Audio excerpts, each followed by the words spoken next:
सिंहवाड़ा के एक यूट्यूब पत्रकार पर हुए हमले पर जब तेजस्वी यादव सिंहवाड़ा थाना पहुंचकर बिहार सरकार के मंत्री जीवेश कुमार पर उन्होंने एफआईआर दर्ज करवाया, उसके बाद बिहार सरकार के मंत्री जीवेश कुमार मिश्रा के द्वारा एक प्रेस कॉन्फ्रेंस कर दरभंगा के सर्किट हाउस में उन्होंने अपनी सफाई पेश की। उन्होंने प्रेस कॉन्फ्रेंस में उन तमाम तथ्यों को सामने में रखा जिसमें उन्होंने एक सिरे से खारिज किया कि उन्होंने कहा कि मैं वहां मौजूद नहीं था, मैं वहां से जा चुका था, जैसा कि खुद जो यूट्यूबर पत्रकार है वो अपने बयानों में कह भी रहे हैं।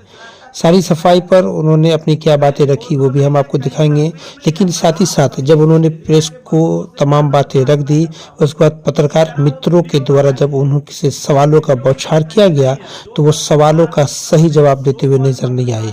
वो दृश्य भी हम आपको दिखाएंगे। तो चलिए सबसे पहले उस दृश्य को देखिए जब उन्होंने इन तमाम प्रकरण को लेकर के अपनी बातें रखी।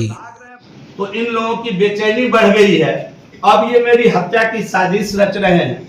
और आपको बता दें कि जैसे ही मैं पुरसा हाल करके गाड़ी में बैठा, गाड़ी में बैठकर आगे आगे थानेदार की गाड़ी, एक स्कॉट की दूसरी गाड़ी, जिला की गाड़ी और पीछे मेरी गाड़ी, ये 3 गाड़ी वहां से निकल गई है। वो जो वीडियो दिखा रहे हैं श्रीमान तेजस्वी यादव, कितने झूठे राजनीतिक होंगे, इतने असत्य बोलकर एक आज प्रेस कॉन्फ्रेंस उन्होंने पटना में किया और जो वीडियो दिखाया है प्रेस के माध्यम से उसमें जीवेश मिश्रा का कहीं छाया नहीं है, कहीं फोटो नहीं है, कहीं तस्वीर नहीं है। मैं आप सभी मीडिया के बंधुओं से करबद्ध प्रार्थना करता हूं कि जरा वो वीडियो मंगाइए, उस वीडियो में कहीं नहीं है। जो पत्रकार अपने को सो कॉल्ड पत्रकार कह रहे हैं, पत्रकार की गरिमा को भी गिरा रहे हैं, वो खुद कह रहे हैं कि देखो देखो मंत्री जी भाग रहे हैं, बिना जवाब दिए भाग रहे हैं, सायरन का इस्तेमाल करके भाग रहे हैं। जब मंत्री जी भाग गए तो मंत्री जी उन पर हमला कैसे कर दिए? मेरा सवाल, इस सवाल का जवाब श्रीमान तेजस्वी यादव जी दें कि जब वही पत्रकार कहा मंत्री जी देखो बिना सवाल का जवाब दिए भाग गए। मंत्री जी ऐसे व्यक्ति हैं कि मंत्री जी काम करके जवाब देते हैं। मंत्री जी बरबोले के जैसा जाकर के, जिसने कुछ नहीं किया हर दिन एक वीडियो बनाकर डाल रहा है, जिसने काम किया है वो प्रमाण लेकर आता है और प्रमाण के साथ प्रेस करने की हिम्मत जुटाता है। ये लिखित किताब है जो मैं कुछ मीडिया के साथी जिनको चाहिए होगा उनको मैं देने की हिम्मत रखता हूं। और ये बिहार सरकार के साइट का टेंडर है जिस रोड के हवाले से मेरी हत्या करने की साजिश रची गई थी, वो ऑलरेडी स्वीकृत रोड है, इकरारनामा हुआ पड़ा है। इसकी कॉपी भी अगर आपको चाहिए तो मैं आपको देने के लिए तैयार हूं। एक पढ़ा लिखा मीडिया का कोई साथी अपने कहता है, यूट्यूबर कहता है, तो उनके यूट्यूब चैनल पर देख लीजिए कितने वीडियो इसके पहले हैं और किसका किसका इंटरव्यू यूट्यूब पर आया है, कितने न्यूट्रल होकर उन्होंने पत्रकारिता की है। ये भी आपको खंगालना चाहिए, नहीं तो पत्रकारिता मर जाएगी और लोगों को पत्रकारिता के ऊपर इस प्रकार के संदेह खड़े करने का अवसर मिलता रहेगा। इसलिए मैं आपसे निवेदन करता हूं कि इस प्रामाणिकता को, अगर रोड नहीं, ये तो बिहार सरकार के साइट पर दिखता है, मेरे से सवाल करने की जरूरत ही नहीं है। आप साइट खंगाल कर देखिए, ये मिल जाएगा। और मतलब रोड नहीं था, मतलब किसी बहाने घेर कर मेरी गाड़ी को पूछ देना, मुझे गाड़ी के अंदर मेरी हत्या कर देना। इतना बड़ा पत्थर पहले से लेकर रखा गया था जिसको उठाकर मेरे सर पर फेंकने की तैयारी थी और थानेदार ने लगता है स्थिति को भांपा और वो मुझे पहले ही वहां से लेकर के आगे चला गया। 3 गाड़ी, थाने की गाड़ी और एक मेरा स्कॉट और मेरी गाड़ी वहां से निकल गई।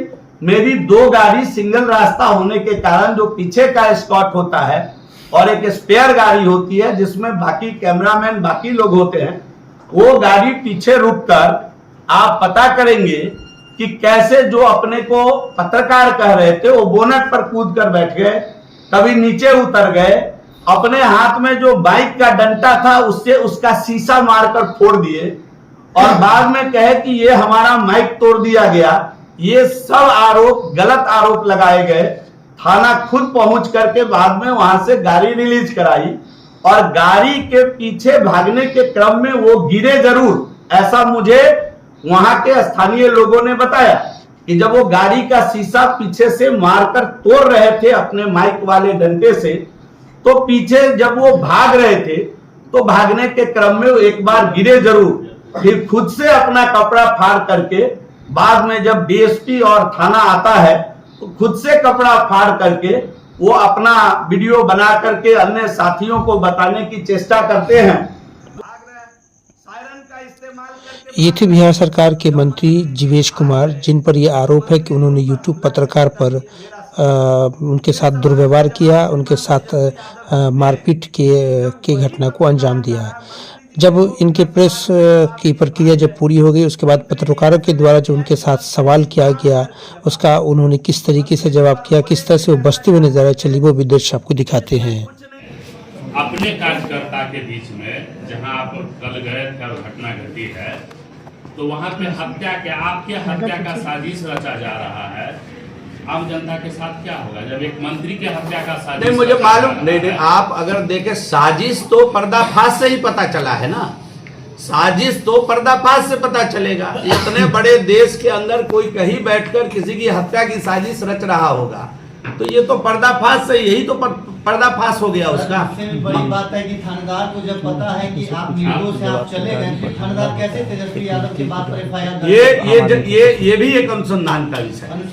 मैं बड़े पदाधिकारी, अलग चीज है, ये तो जांच की विषय नहीं, यही तो अनुसंधान और जांच एक ही बात होता है। मैं यही बात तो कह रहा हूँ कि ये भी एक अनुसंधान का विषय है। इस पर भी मैंने बड़े पदाधिकारी से बात की है, भी अनुसंधान का। सर आपने कहा वो किस बात को लेकर दिए हैं? राजनीति में आप पर आरोप लगाया गया है कि आपने उसको मां की गाली दी। वही मैं कह रहा, मैं स्पष्ट, आप यहाँ बैठे हुए थे, जब मैं थानेदार के पीछे, थानेदार के गाड़ी के पीछे निकल गया, जब वो मोबाइल कैमराधारी व्यक्ति ने स्पष्ट कहा कि देखिए भाग गए सायरन का प्रयोग करके, तो फिर मैं किधर से आ गया, मेरी आवाज कहां से आ गई? आप लेट आए हैं इसलिए आपको कुछ मालूम नहीं है। ये सब विषय को मैं पहले रख दिया हूं। कृपया करके अपने साथी का, मैं बोला ना कि रोड का काम है, जब बनेगा तो टूटेगा, और जब टूटेगा तो फिर मेरे जैसा विधायक रहेगा तो बनेगा। अरे उसका सवाल बिल्कुल गलत था। ये रोड 3,57,00,000 रुपया से स्वीकृत है। इसका नहीं जाना है, एग्री, इसका नहीं अगर एक एक करके सवाल पूछेंगे। सवाल ये है मंत्री जी, हुई है या सड़क टूटी है तभी सड़क बनने जा रही है, बिना टूटे सड़क नहीं बनती। यूट्यूबर का सही था, वो यूट्यूबर है ही नहीं, वो यूट्यूब के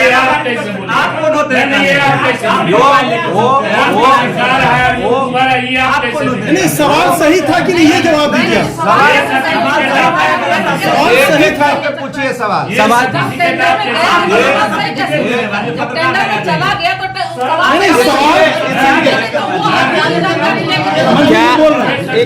क्या मोबाइल, मंत्री जी क्या मोबाइल लेकर जो पत्रकार आपसे सवाल करेंगे वो पत्रकार या यूट्यूबर नहीं होंगे?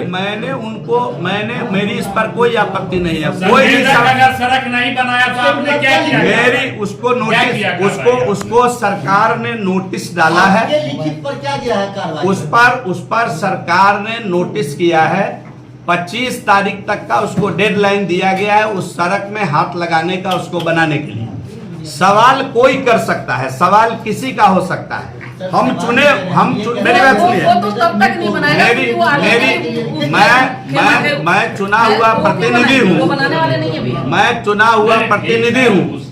मेरी बात सुन लीजिए। लेकिन पत्रकार का सर्टिफिकेट आप कौन होते हैं? नहीं, हम तो कौन है नहीं है ये आप कैसे हम इसको इस सर्टिफिकेट को बांट भी नहीं रहे हैं, लेकिन उनका कोई यूट्यूब चैनल नहीं है, इस नाते मैंने कहा कि वो YouTube चैनल के ऊपर नहीं है। नहीं रहे, आम जनता आपसे बिल्कुल, मैं वही बात कहा। आम जनता नहीं करेगा तो ये पत्रकार को बदनाम न करें। मेरा ये कहना है, मेरा ये कहना है कि पत्रकार को बदनाम न करे। वो कहे मैं आपका जनता हूँ, मेरा ये ज्वलंत सवाल है। पत्रकार को बदनाम न करे, ये मेरा आग्रह है। अच्छा सर, आपने कहा आपकी गाड़ी निकल गई, थानेदार की गाड़ी निकल गई, लेकिन आज सुबह जब आवेदन पर आपके बॉडीगार्ड की तरफ से, तो फिर वो बॉडीगार्ड आपके पीछे रह गए थे या वो भी आपके साथ गए? वही मैंने कहा ना कि 2 गाड़ी, वो सिंगल रूट था, पीछे से मुड़ के आने में डिले हुआ, 2 गाड़ी पीछे रह गई थी, जिस दोनों गाड़ी को डैमेज किया गया था।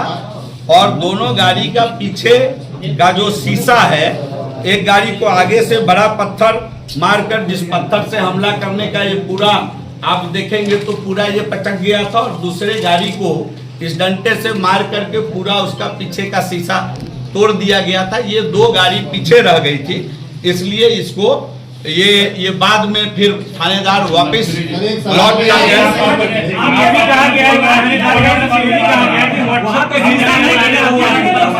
पीछे से मार रहा है, क्या बोल रहे? आप अपने ने बोले कि बोनट पर मार रहा है, लाठी चलाया गया। अरे तो बोनट पर बैठ करके ऐसे मार रहा है, बोनट- फिर कह रहे हैं पीछे से। आप क्या, आप मतलब पूरी बात नहीं सुन पाए, या आप कुछ और? चलिए ठीक है, हमको जो करना एक आखिरी प्रश्न, नहीं मंत्री जी, एक आखिरी प्रश्न है, जाले से संबंधित है, जाले से ही संबंधित है। 13 तारीख को मानव अधिकार के द्वारा राजस्व विभाग को एक ऑर्डर कॉपी गई है सीओ पे एफआईआर के लेकर के, अडानी की जमीन को लेकर के।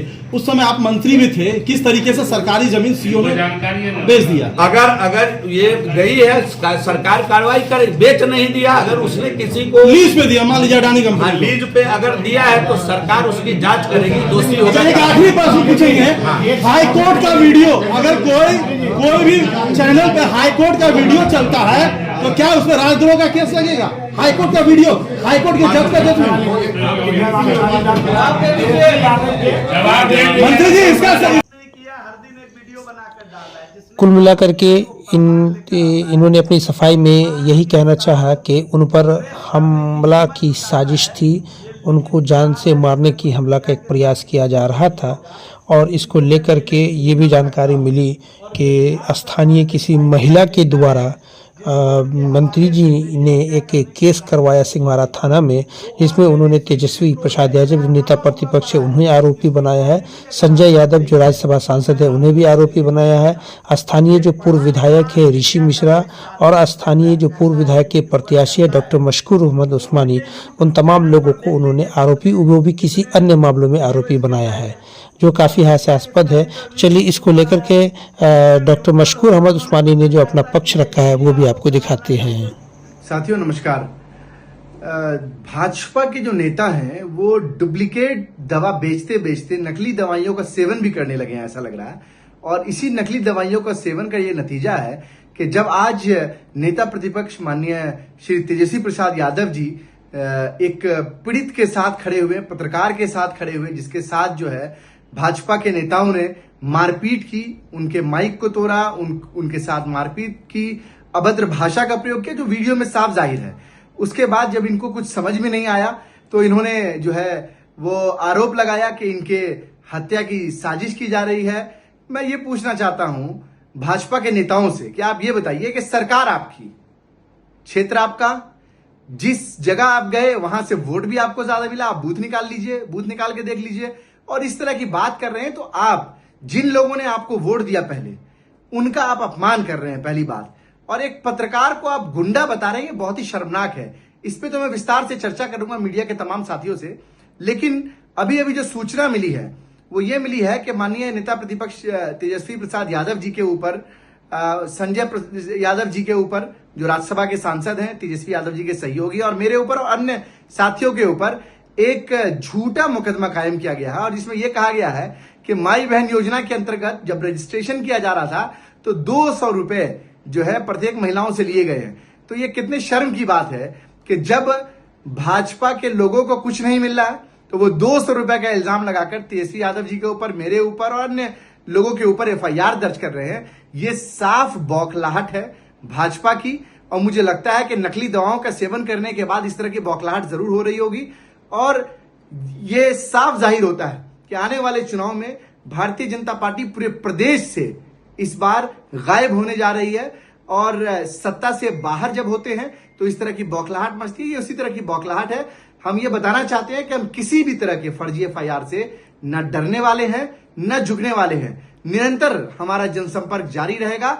और मैं आपकी जानकारी के लिए बता दूं कि आज के डेट में आपने FIR किया और ये कहा है कि आज माई बहन योजना का रजिस्ट्रेशन हो रहा था। पिछले कुछ दिनों से मैं कुछ पारिवारिक संकट की वजह से, कुछ राजनीतिक व्यस्तता की वजह से क्षेत्र में नहीं हूं, इसीलिए आज माननीय नेता प्रतिपक्ष आए तो मेरी उपस्थिति वहां पर नहीं थी।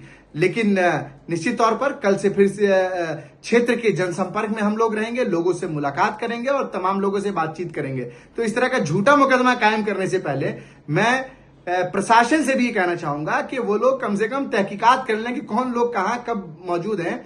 और 200 रुपए का जो ये आपने लांछन लगाया है, ये तो बेहद शर्मनाक है ही है। और बीजेपी का चाल चरित्र यही है और इस FIR से आपका चाल चरित्र सामने आया है, जो कि बहुत ही शर्मनाक है। धन्यवाद।